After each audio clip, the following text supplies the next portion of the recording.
Hello, my name is Tim Ford, and when I'm not changing bulbs in a lighthouse, I buy records for a living. Today I want to talk about the best reissues of 2019. There were actually quite a few amazing ones, but I chose 5 because it's all I could find in my collection.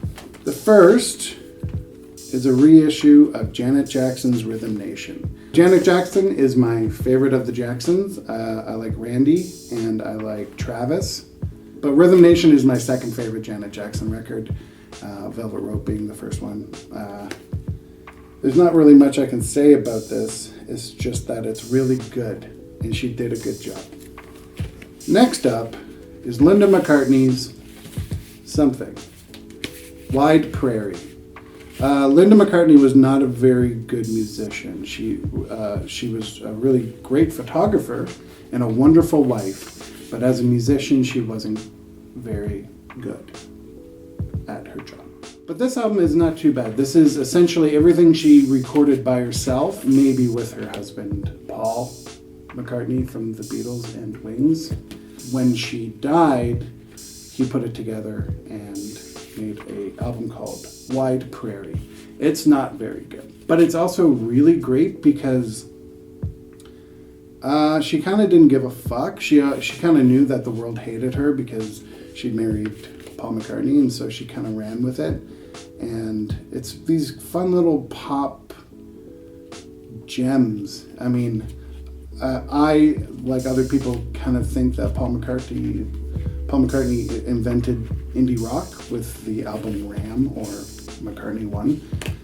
And this is sort of along those lines. Just bedroom pop, not very well done, not very well recorded, but it's all right. It's all right. I don't know what I said there. Next up are the second and third Parliament Funkadelic albums. These came out after Maggot Brain, and they don't sound like Maggot Brain whatsoever. So, this is essentially the first and second record of Parliament, and it's super funky, super loud. George Clinton's really good at his job. Next up is Nico's Chelsea Girl. It's her debut 1969, and I might be making that whole thing up. She really relied on Lou Reed and Velvet Underground for this, and for some reason does a bunch of Jackson Browne stuff. I mean, I ain't talking shit about Jackson Browne, but I just don't think he's very good. It is white-ish, but I still bought it because I'm a fucking idiot and have 3 versions of this that I don't need. Great album though, it's really good, it's beautiful. Next up is Frank Black's Teenager of the Year. This is probably my favorite of Frank Black's. He's the singer and songwriter of the Pixies. Up until this album, his solo albums just sounded like a shitty version of the Pixies. Then he put this out, and it's a double album, and there's a lot of fucking shit on this, but it's great fucking shit. I don't like a lot of his solo stuff, but I like this one. This one's okay. He did good. Ma!